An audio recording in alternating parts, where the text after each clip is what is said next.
데살로니가전서 1장 4절 말씀 다 같이 한 목소리로 받들어 읽도록 하겠습니다. 하나님의 사랑하심을 받은 형제들아 너희를 택하심을 아노라. 아멘. 선택이라는 것은 이중적인 성격을 가지고 있습니다. 이게 무슨 말이냐 하면은 선택 그 자체는 우리가 선택할 수 있다. 이것은 자유고 또 좋은 것처럼 보입니다. 그러나 우리가 일단 무슨 선택을 하게 되면은 그 다음부터는 그 문제에 있어서는 우리의 선택이 제한됩니다. 그래서 우리는 뿐만 아니라 또한 선택에 대해서 우리는 책임을 져야 돼요. 그 선택의 결과로 일어나는 일에 대해서 우리가 그 모든 결과를 감수해야 됩니다. 그렇기 때문에 우리가 무언가 선택하게 될 때에 그 선택 앞에서는 불안할 수밖에 없습니다. 그래서 결정 장애라고 하는 것처럼 무엇을 선택해야 할지 미래가 불투명하기 때문에 우리가 선택하기 어려울 때도 많습니다. 그러나 선택을 언제까지 회피할 수는 없죠. 선택하지 않으면 우리가 위험 부담을 줄일 수 있을지 모르지만 그러나 그 언제나 그 선택의 기회가 항상 계속 있는 것도 아닙니다. 뿐만 아니라 우리가 선택하지 않으면 그 선택을 통해서 얻는 이익도 얻지 못합니다. 그래서 선택을 회피함으로써 계속 선택할 수 있는 자유가 있을 것처럼 보이지만 계속 그 자유가 우리에게 항상 기다려주는 것도 아니고 뿐만 아니라 내가 계속 사용하지 못한다, 선택하지 못한다라고 하면은 사실은 그것은 자유가 아니라 또 제대로 결정하지 못하기 때문에 방황하는 것일 수도 있습니다. 이제 선택을 해도 문제고 이제 선택을 하지 않아도 문제고. 그래서 결국은 우리의 인생이 선택이라는 것이 가진 그런 이중적인 좋은 의미도 있지만 그러나 또한 그것으로 인해서 감수해야 되는 여러 가지 책임과 위험 부담 때문에 선택 자체가 또 힘들기도 하고 또 잘못된 선택 때문에 우리의 인생에 많은 족쇄들을 우리 스스로 이렇게 차는 그러한 결과가 발생하기도 합니다. 뿐만 아니라 인생을 살아가는 가운데서 우리가 경험하게 되지만 사실은 많은 것들이 우리의 어렸을 때에 또 10대에 늦어도 대부분 20대까지 우리가 인생을 선택하는 데 있어서 선택하는 모든 것은 대부분 그때 다 이루어지죠. 사실 그 이후 30대 이후에는 그 인생의 선택에 따라서 내가 제한된 대로 살아가야 됩니다. 뿐만 아니라 점점 나이가 들면서 선택의 기회가 줄어들게 됩니다. 그래서 마지막 죽음에 이른다는 것은 결국은 내가 선택할 수 있는 것이 이제 아무것도 없게 되는 내 선택의 기회가 내가 살아있기 때문에 선택할 수 있는 그 기회가 다 사라지는 것이 육신의 죽음입니다. 그것을 다른 말로 하면 이제 우리는 더 이상 선택할 수 있는 것이 없고 죽는 것밖에는 우리에게 남은 그런 것이 없다는 거죠. 그것이 그렇기 때문에 이제 그 죽음은 우리에게 필연적인 운명이 되고 결국 모든 선택과 기회의 문이 닫혀져 버리는 것이 바로 죽음입니다. 이러한 관점에서 보면은 인생이라는 것이 참 허무하고 또 결국은 내가 선택함으로써 내가 책임을 진다고 하지만 결국 죽음 앞에서 내가 아무것도 사실은 책임질 수가 없고 또 어떻게 보면은 내 선택의 결과로 인한 책임의 무거운 짐을 지고 가면서 결국은 가는 것이 우리의 인생이고 결국은 모든 기회 문이 닫혀버리는 그러한 자리에 서게 됩니다. 이러한 우리의 삶의 상황에 비춰볼 때에 하나님의 사랑하심을 받은 형제들아 너희를 택하심을 안다는 것은 정말 복음의 소식입니다. 예. 그래서 우리가 신앙생활을 할 때에 이 하나님의 사랑의 선택을 사실 점점 알아가는 것이 신앙의 성장입니다.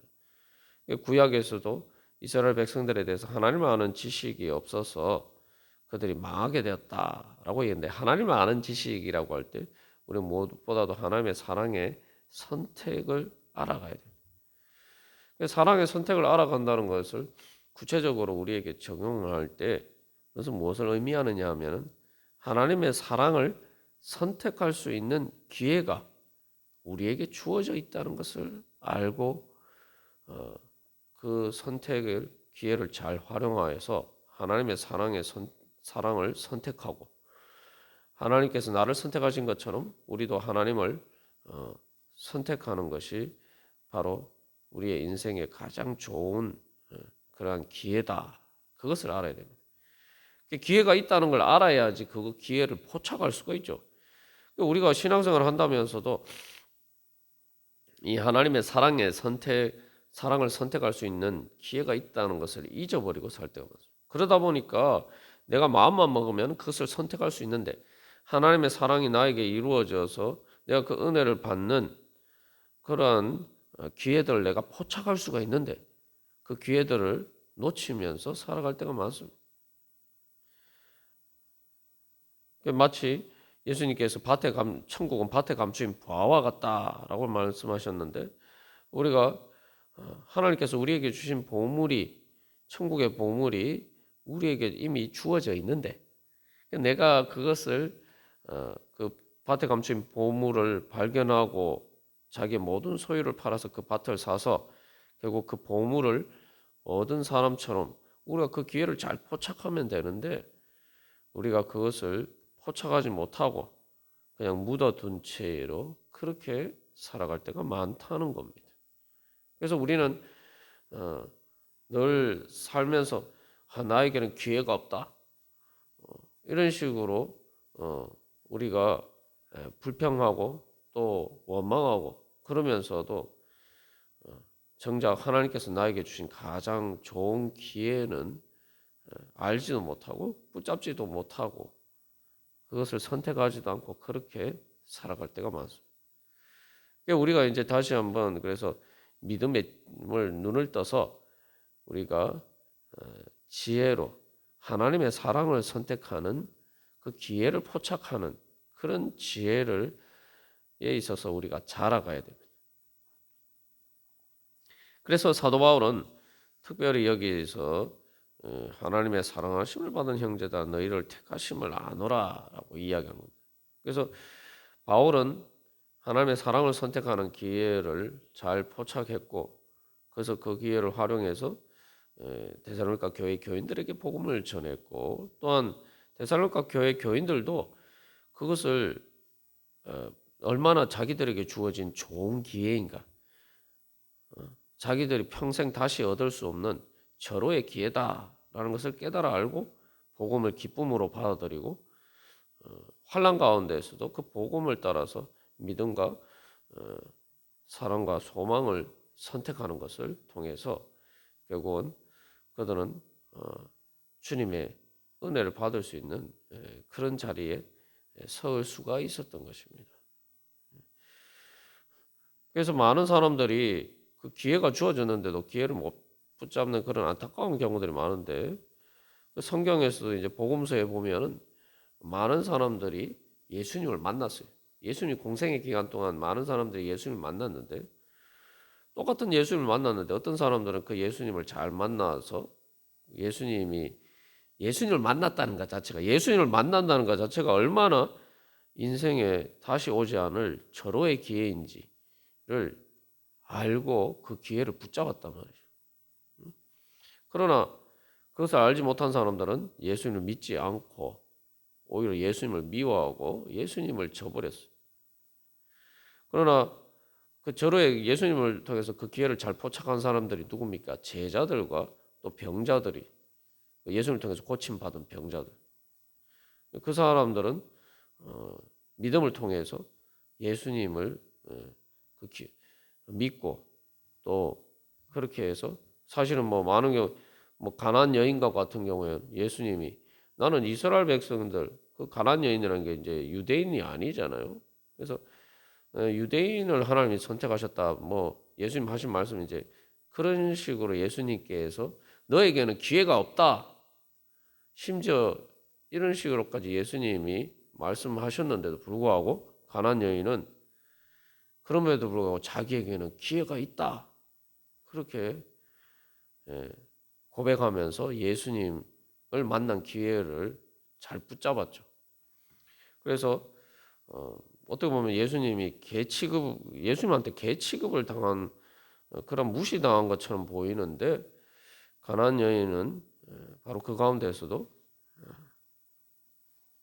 개들도 주인의 상에서 떨어진 거 먹습니다. 라면서 바로 그런 기회만이라도 예수님을 내가 붙잡고 그런 작은 기회만이라도 예수님을 통해서 내가 얻게 된다면은 그것만 해도 나에게는 큰 영광이다. 그런 믿음이 있었어요. 그 결과 그 기회를 잘 포착해서 결국은 다른 사람들이 얻지 못하는 다른 유대인들 자기들이 하나님의 사랑에 선택을 받았다라고 자부하는 유대인들도 받지 못하는 그러한 은혜를 받을 수가 있어요. 그래서 그 가나안 여인의 예를 들어보면은 하나님의 사랑의 선택을 안다는 것은 어떻게 보면은 우리가 선택하기만 하면은 바로 내가 그 하나님의 사랑에 하나님께서 예수님 통해서 모든 사람을 구원하시기로 선택하셨고 아브라함을 선택하실 때도 마찬가지 아닙니까? 아브라함을 통해서 온천한 모든 민족이 구원하기를 위해서 하나님께서 아브라함을 선택하셨다. 그렇기 때문에 그것을 사실은 알고 어쨌든 내가 예수님을 선택하기만 하면 예수님이 나의 선택을 거부하지 않으시고 나에게 기회를 주실 것이다. 그것을 알고 있었다. 그러면은 그래서 우리가 이 선택이라는 문제를 보면은 결국은 다 내 선택에 달린 것이다.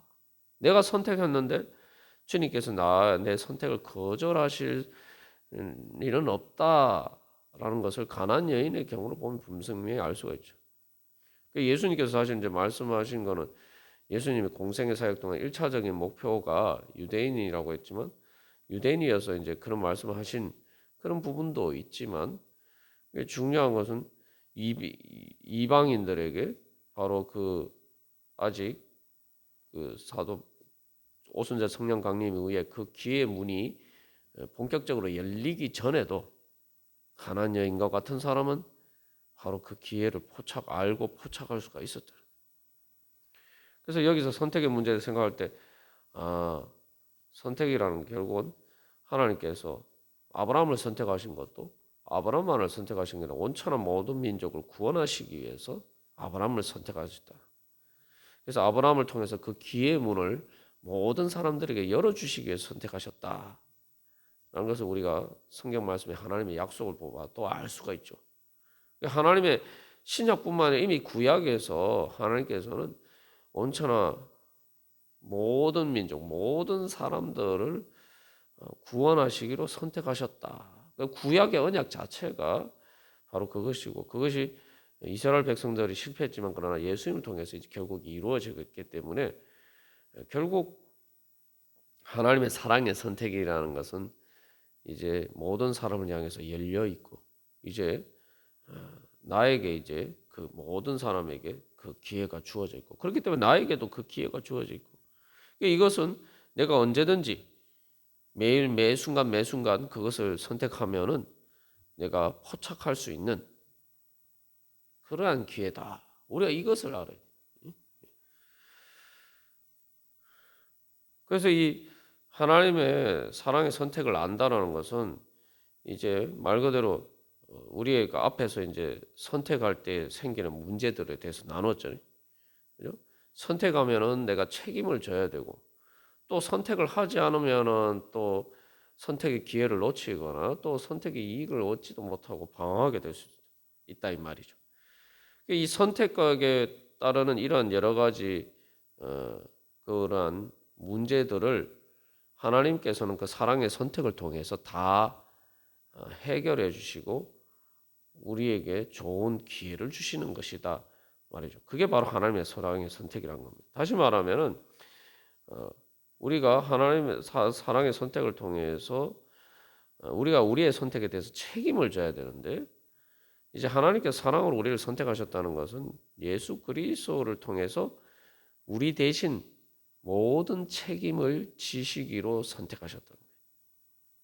그러니까 이제 내가 뭔가를 선택할 때에 우리에게는 그 선택의 기회가 주어지면서도 선택의 책임이 주는 부담감과 그 불안에서 벗어나서 평안할 수 있는, 그래서 더 이상 선택 앞에서 또 방황할 필요도 없고 또 기쁘게 선택하고 또 그 모든 선택의 기회들을 즐겁게 누리는 것, 그것이 바로 하나님 우리에게 그런 기회를 주신 것이 하나님의 사랑의 선택이라는 것을 우리가 깨달아 알아야 돼요. 그러면 우리도 기쁨으로 이제 하나님의 사랑을 선택하고 예수님을 선택할 수가 있는 것이죠. 그렇기 때문에 그게 바로 복음입니다. 그래서 주님께서 예수님 통해서 우리 대신 모든 책임을 지시기로 선택하셨기 때문에 이제 우리에게는 선택의 기회와 자유와 능력이 주어졌어요. 그게 바로 구원이고 부활과 새 창조입니다. 우리가 예수님을 십자가 사건 이후에 제자들을 다시 부활하셔서 다시 찾아오신 예수님에 대해서 우리가 앞에서 예를 들어서 나누었습니다. 그 결과를 보면은 제자들의 잘못된 선택의 결과 때문에 그들이 예수님을 버리고 도망가고 또 베드로 같은 경우 예수님을 부인하고 그런 일 때문에 그들은 실패와 절망의 자리에 주저앉을 수밖에 없었다 이 말이죠. 말 그대로 그들이 예수님을 만나서 예수님의 제자가 되는, 예수님을 따르는 기회를 그들이 잘 포착했던 것처럼 보였어요. 어떻게 보면은 공생의 당시 예수님을 만난 사람들 중에 예수님을 통한 기회를 가장 잘 붙잡은 사람들이 제자들이에요. 그런데 그들의 부족함 때문에 그들의 어리석음 때문에 또 인간적인 연약함 때문에 육신의 죽음 앞에서 두려워하는 그 두려움 때문에 결국 그들은 마지막 결정적인 순간에 예수님을 선택하지 못했다는 거예요. 그러니까 예수님을 선택할 것이냐, 예수님을 따르는 것을 선택할 것이냐, 내 육신이 사는 것을 선택할 것이냐, 요 결정적인 순간에 결국 그들은 예수님을 버리고 자기 육신의 생명을 선택하게 됐다. 그러나 그 선택의 결과가 어땠습니까? 그 선택했으면 좋아요? 예수님 때문에 그들이 죽지는 않았지만 그들은 절망과 좌절에 빠졌어요. 그리고 그들이 3년 동안 예수님을 따라다닌 그 모든 그러한 세월들이 결국은 다 헛수고가 되고 말다. 이게 사실은 그 제자들이 십자가 사건 앞에서 그들의 선택의 결과들을 보면 그게 사실 우리의 인생의 선택에 가지는 문제들이.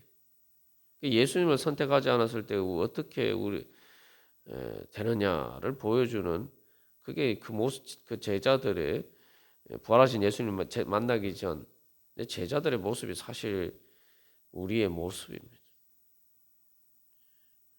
결국 그들은 예수님을 만난 기회를 잘 포착한 것처럼 보였지만 결국은 다 그 기회를 다 잃어버리게 돼요. 그러나 부활하신 예수님은 다시 그들을 찾아오셨죠. 그래서 특별히 갈릴리 바닷가에서 그들이 바로 처음 예수님을 선택했던 그 자리로 부르시고, 그래서 예수님이 왜 제자들에게 그냥 이렇게 예루살렘에서 만나시면 되는데, 제자들이 예루살렘에 있었는데 왜 갈릴리로 가라, 갈릴리에서 내가 너희를 만날 것이다 라고 말씀하셨을까요? 갈릴리는 바로 제자들이 예수님을 처음으로 선택했던 자리. 바로 그 자리로 다시 예수님 불러주신 거예요. 그건 무슨 말이냐면 예수님 부활을 통해서 제자들에게 다시 선택할 수 있는 기회를 주신다. 그들의 실수와 연약함 때문에 잃어버렸던 그 기회를 잘못된 선택으로 인해서 잃어버렸던 것들을 만회할 수 있는 기회를 다시 주시기 위해서 예수님께서는 갈릴리로 그들을 부르셨고 그 갈릴리 바닷가에서 다시 그들을 만나 주시고 그들이 다시 예수님을 선택할 수 있는 그런 기회를 주신 것입니다. 우리가 오늘도 주님 앞에 나갈 때마다 내가 하나님을 만나야 된다. 하나님의 사랑을 선택을 내가 믿고 알고 내가 오늘도 그 주님께서 나에게 주시는 그 기회를 오늘도 놓치지 말고 그 기회를 붙잡아야겠다. 우리가 그런 믿음으로 우리가 다시 주님 앞에 나아가면서 주님 제가 다른 어떤 것이 아니라 주님의 사랑을 선택하기를 원합니다. 제가 예수님을 선택하고 예수님께서 저에게 주신 기회를 선택하면서 주님을 향한 믿음과 사랑과 소망을 선택하고 그 믿음으로 행하고 또 사랑으로 수고하고 또한 소망으로 인내하는 것을 선택함으로써 주님께서 저에게 주신 절호의 기회를 잘 포착해서 주님 하나님의 사랑이 제 마음과 제 삶 가운데 이루어져 가게 하여 주시옵소서. 우리 함께 기도하겠습니다.